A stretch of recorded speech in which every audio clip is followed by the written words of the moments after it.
Good afternoon, everyone. You are very welcome to this webinar where we're discussing the benefits of undertaking and what you can expect from the Level 9 Risk Management and Insurance Planning module that leads to the Financial Planning Risk Advisor designation.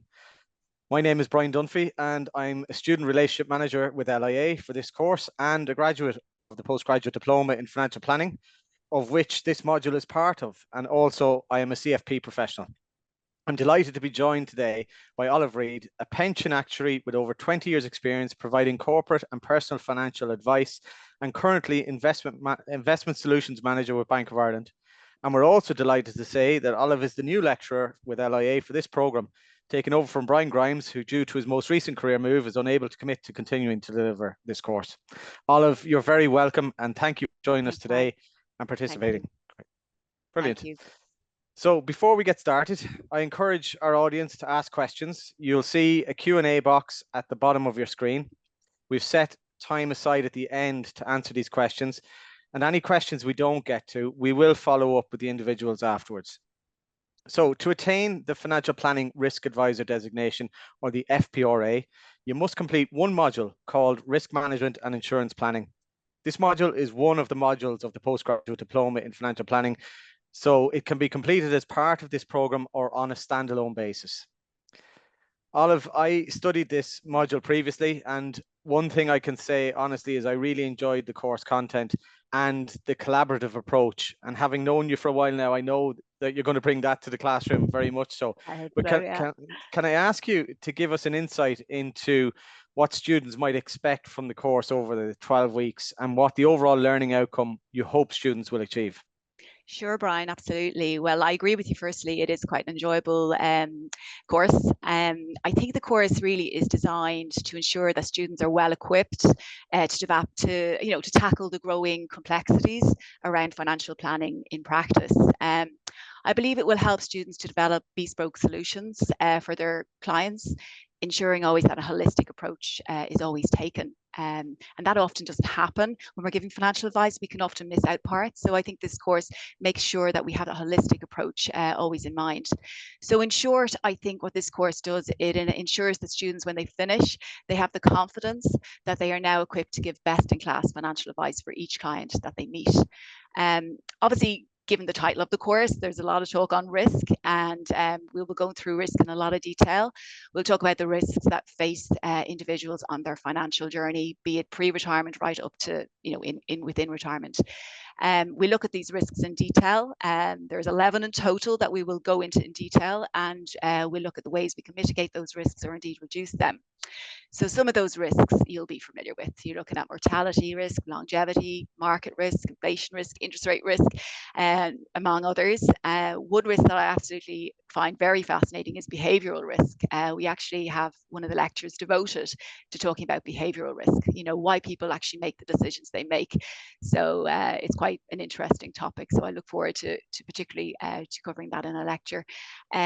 As well as the risks, we also talk about, getting a better insight on how to evaluate the various insurance products that are on the market to obviously alleviate those risks, such as critical illness and life cover, income protection, and we even also cover protection for businesses. What I do want to mention actually as well, there is a small element of the course that covers business accounts. You may ask, why are we covering business accounts in a risk management module? But what we're doing here is we want to ensure that the credibility of the advice that you offer to clients who are business owners is there. I think if you're meeting, for example, someone who's in a partnership or a limited company, it's important that you're able to take into account how well their business is doing when you're giving them advice, again, to reach the holistic nature of the advice that we want to achieve from doing this course. Brian, you mentioned about the collaborative approach to the course. I want to continue that. The previous lecturer, Brian, was really, really good at that, and I want to continue that. So the lectures, we will work together on various case studies, and we will learn from each other's experiences when we're going through those case studies. So in short, participation and discussions are an important part of the learning process, and I want to encourage that to continue. We will also work with our financial calculators. You will get a financial calculator on signing up to do the course, and I want that to become your friend basically by the end of the course, that you are familiar with how to use the various functions, and that more importantly, you're confident with the number that comes out of the calculator at the end of the day, that you can nearly be able to do a spot check that it looks reasonable. You're not out a decimal place or two. So over the 12 weeks, it's actually not a long-term commitment. It's 12 weeks, but it's actually 10 weeks of lectures. You know, lectures will run on a Wednesday from 6 to about 8:30. And there's also 2 weeks where we'll have a continuous assessment exam.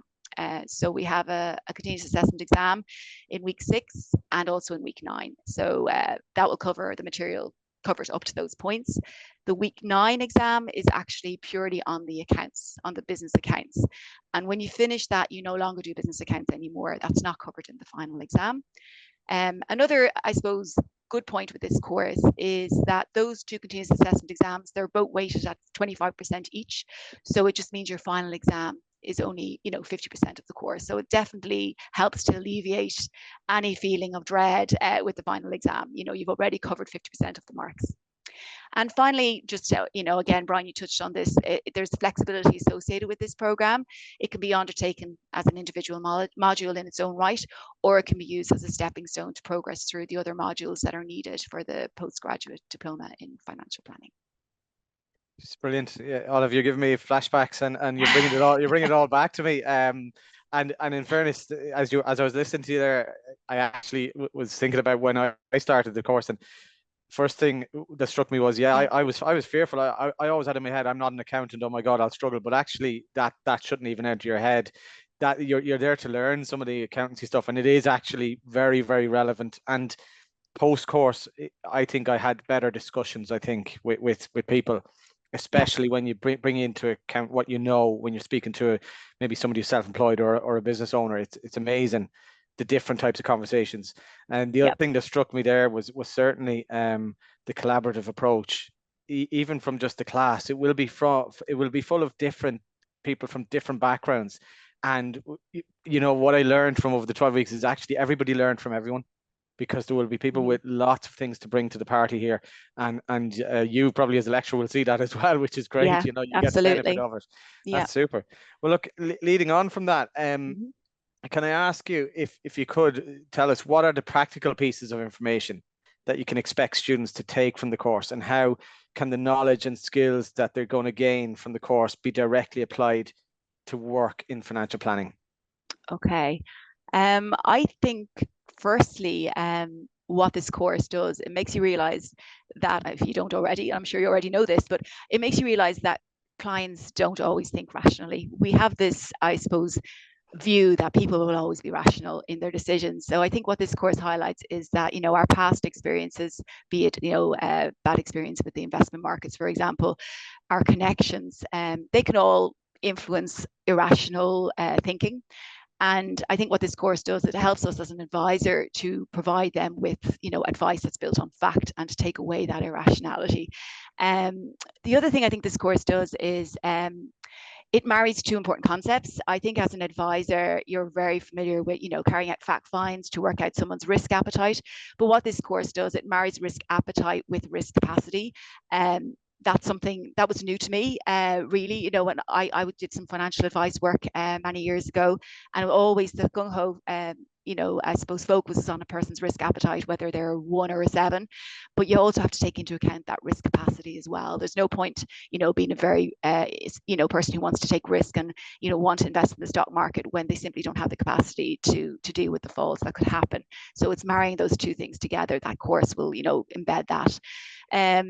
Also, I think with this course, what I really want to achieve, I suppose I love maths, being an actuary, is I don't want you to fear the calculator. I think when you meet an individual and you're giving advice and you're backing up your advice with figures, it makes it more credible. So I think hopefully the practical things taken from this course you'll become better equipped with using that calculator. I finally, to give best in class advice, I think we need to obviously ask the right questions, and we need to dig deep with our analysis when we're meeting an individual. And I think this course definitely gives us, if you like, the grounding to do that. It also teaches us to be paternalistic with clients. When we meet individuals, we're not out to sell a product. We're actually out to ensure that we're trying to minimize the risk exposure that they have in their lives. And although their risk exposure is going to be different for everybody. So again, it's tailoring advice to suit that individual. So I think the risks that we cover in the course, they actually can be used as a checklist when you actually go to meet a client. You have the 11 risks listed, and in your head, before you meet the client, or indeed during the meeting, you'll be ticking them off that you've covered them all, and you should be, hopefully content that you actually have been paternalistic with this individual and given them the best in class advice to deal with the risks that they will encounter or likely to encounter. Brilliant. Again, I just would say one thing. I don't know if you can see this, but you mentioned the calculator. You will learn to carry this everywhere with you. I carry my financial consultant calculator. And in fact, my wife said to me once, you should get a T-shirt that says, I have a financial consultant calculator. And it's amazing how it becomes part of your life as part of your conversation with people, because you do back up what you're actually saying with fact. This is what I'm saying to you here. Yeah. I think as well, one thing I appreciate from this module in particular is risk is a discussion you have ongoing with consumers. It's not a one-off discussion. So Absolutely it really gives you that appreciation for it. Look, that's fantastic, Olive. I have a couple more questions. One is in particular about, from my experience of speaking to students regularly, Mm-hmm. The continuous assessment piece definitely alleviates the pressure that students Yeah. feel when they're not relying on one final exam at the Yeah. end. And we in LIA, we're very conscious that students are working while also trying to study. So the team want to help support students during the course and guide them along the way. And we're aware that students might not always be available to attend the lectures live. So the benefits that we provide our students is giving access to the lecture recordings. So can I ask you, when you're looking at the 12 weeks, do you have any recommended approach for students while attending the online lectures, their additional study and the benefits of the recorded lectures, and ultimately how students might balance this with their work life and other external commitments? Sure. Yeah, I'll try and give you some advice on that. I think firstly, for some lectures there's recommended reading associated with the lecture. So I think, it's really, really important from the get-go that you have healthy habits and actually, have that recommended reading read in advance. It's not too taxing, I promise you. And not all lectures will have recommended reading, but where they do, that you do take half an hour out of your day or an hour and actually read it. It will make the lecture more interesting and you'll be able to participate more in the lecture, and you're not seeing the information for the first time. As well as recommended reading, the actual lecture slides will be available as well in advance. So I would definitely be encouraging everybody to look in advance at the slides. I know slides don't always make sense because they're just words and you need someone to speak through them, but I do think they will at least give you, a flavor of what's in store for that particular lecture. So I would definitely be encouraging you to be a step ahead and read up on that in advance. During lectures, as I said, I would like it to be interactive. We're all going to be coming from different backgrounds and we can learn from our own experiences. It makes the whole experience way more enjoyable and hopefully, more beneficial. We've already touched on the fact that, that the continuous assessments will take away a weight of 50% from the final exam. Be confident that you're going to do well in those exams. The week before those exams, so in week 5 and in week 8, I will be focusing on, exam style questions. So they will be invaluable, hopefully, and will hopefully have you ready for those continuous assessment exams. I am very conscious that it's not easy working and studying. I've done it myself when I was getting through the actuarial exams. It is very, very tough. What I will say about this course, it is very short time. It's a short time commitment. You'll be done by Christmas. You're starting in September. You're going to be well done by Christmas. And hopefully that gives you a bit of comfort. The lectures, as you know, will be run on a Wednesday from 6 to about 8:30. But I would encourage students to try and devote maybe the same length of time during the week in advance and then after the lecture as well. I know from my own personal circumstances, if I have something to do, if I'm committing to a course, whatever, I like to diary it like I would a client meeting. And I would never, ever, ever, cancel a client meeting unless there was a bereavement or something, or I was very ill. You need to do the same with study, put it in your diaries. Decide in advance, okay, I'm going to devote that hour, 2 hours on a Saturday morning or on a Thursday night or whatever it is, and really be diligent and stick with it. You'll definitely not want, when the when the reminder comes up, it's your study hour or whatever it is, you'll definitely won't want to do it. But I guarantee you it will pay off in the long run if you just stay devoted and not let everything pile up at the end. It's not that type of course. We build on the information we learn each week, so it's important that you keep going and building on that. The other thing I want to mention is that the material that we cover from lecture 1, you can start to be applying that in your daily working lives from the get-go, to help embed it. You don't have to wait for the qualification and the letters after your name. Start building on the information you're learning in your working lives. I think that's important as well to help you get through the course. And the other thing I want to mention is the financial math side of things and the company accounts. I know, that can concern some students who may not feel they have the mathematical ability to deal with that. Trust me, it will be absolutely fine. We will cover it in detail, and we will cover it to a level that hopefully everyone can understand. I am very happy to stay back after the lecture on a Wednesday to talk to individuals if there was any part of the lecture that they felt was difficult and they needed me to further explain. I'm happy to do so. So I will stay back once the lecture ends. If anyone wanted to stay back to ask a couple of questions, that's no problem. That's brilliant to hear. Listen, that's superb. All of that. The only thing I'll add is everything that you said is what I tried to embed, and the one thing I will reassure people is a good operating rhythm is the key to success. And what I generally did with a virtual class is I treated it as a physical one. So use the actual concept of I have to go to my classes as the exact same approach as you would with this. So use the time in advance to prepare for your class. And I learned as well, it was far better to have read all the material in advance because then I could listen. Yeah, Reading and absolutely. listening is very difficult to do for me anyway. And the fact that I was prepared gives you a head start. So it really is important. And it doesn't become your life. And also the accountancy stuff and the maths, it actually just felt normal. It felt part of the course. You don't, after a week or two, you don't actually think about it. It actually is something that you might have been a little bit doubtful about, but it actually is so part of the course that it's embedded into it that it becomes natural to you, that you will feel this is very manageable and nothing to be overly concerned about. Listen, that's superb, Olive. I have one last question for you. Would you have any additional words of encouragement for anyone on today's webinar who's thinking about making the decision to undertake the risk management and insurance planning course? Okay, well, I think if you want to be the best in your field as a financial advisor, I think this course is for you. I think risk management is a very broad area, as we know, but it's definitely one of increasing interest. Even if you look at corporate pensions, if anyone is, in that background, we've got IRP2 legislation, and all pension schemes have to have a risk manager appointed to look after risk of a corporate pension plan. So it's a massive growing area of interest. Also, I suppose when you think about it, we will all encounter risk at various stages of our lives. So this particular course will help us personally as well as professionally. And I guess if we just look at today, where we are today, in today's world, unfortunately, individuals are hit with a lot of risk. If you go back 30 years ago, if you were in a pension plan, it was more likely to be a defined benefit pension plan where the employer took the hit with investment risk, with inflation risk, longevity risk. It was the employer that took that hit risk. Now, majority of individuals are in defined contribution plans. It's the members, it's the individuals that are taking that risk. So it's more important that risk becomes part of their financial advice consultation.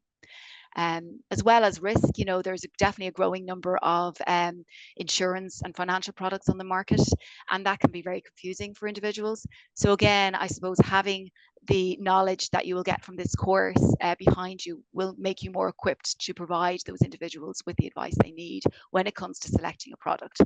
Not only will it help you, help them with advising them on a product, it would also help you advise them on the level of cover they need.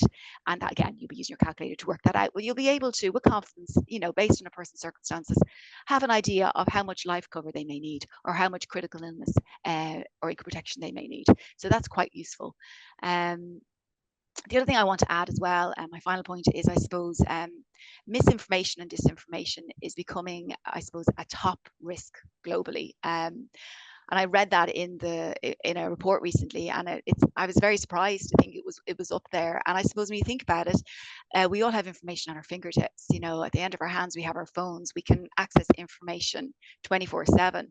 And unfortunately, a lot of that information can be misunderstood, or it can be applied inappropriately.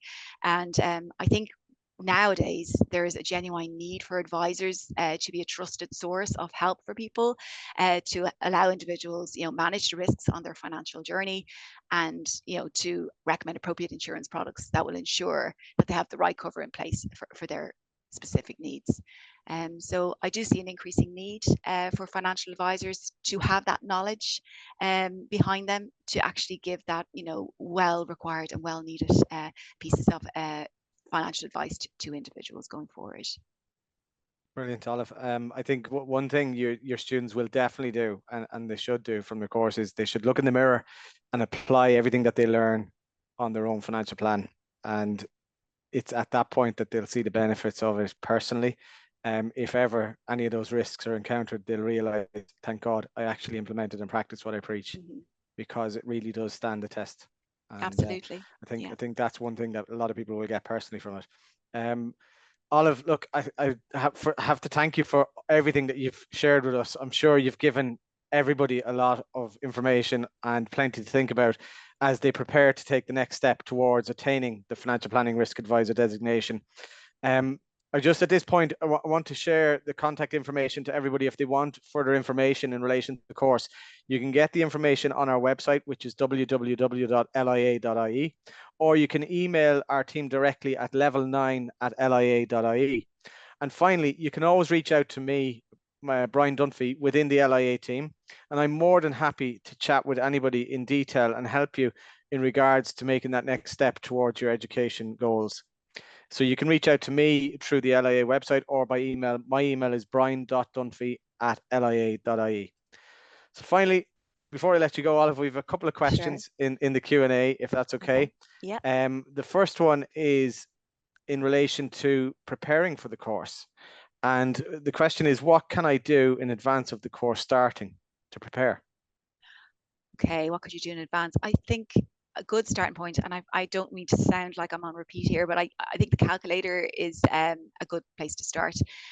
You'll get the calculator as part of the course, and I think it's very useful to have that unwrapped before the first lecture. Take it out of the box and just have a feel for it, have a play with it. It comes with instructions. Don't get too bogged down. We will be going through it in the detail, from lecture one. But I do think if I could ask you to do anything, I would suggest that you have a little play with that calculator and just get a little bit familiar with it. Super. The next one is for me. The question is, when can we apply for the course? The answer to that is you can apply right now. Enrollment is open and is available through our website. And the deadline for enrollment is next Friday, the 23rd of August. What I will say is anyone participating in this webinar, we will reach out to you after this webinar by email, just to share with you some new information in relation to potential funding towards the cost of the cost. So keep an eye out for your emails as well. Last question for the moment is around the accountancy piece. Do I need to have a good knowledge of accountancy for this course? No, you don't. I mean, I think some people in the course may have Leaving Cert accounting and it'll all come back in a flash. You'll be remembering, how you did a balance sheet and the profit and loss account, all they have different names these days. If you don't have it, I wouldn't worry about it. We will be doing it very, very slowly, and we will be building on that knowledge week on week. So no, prior knowledge is not a requirement. It's a help, but it's not a requirement. And then a couple more questions in relation to the funding. I saw the funding available for this course. Is that for the September start? Yes, it is. So I would encourage anyone who's interested in that to act on it, but we will send you an email after this.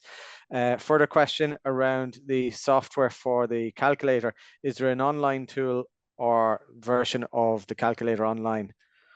I'm not sure about that one. I don't think there is. Olive, I'm not sure you were. I'm not aware. I'm not aware at all. Sorry. No, I don't think so. I think it's a physical calculator. Yeah. It looks very like a scientific calculator, but it does say it's a financial consultant.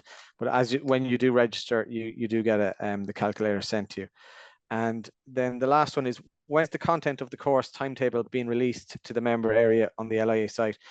That information is available on the website, but we can send that information directly to you if you want to submit an inquiry to level9@lia.ie. We can send you all the information that you're looking for in relation to the timetables. We have the timetables for the lectures and the assessment schedule and the final exam. So that's all available for you, as well as the links to enroll. So we can send all of that to you if you wish.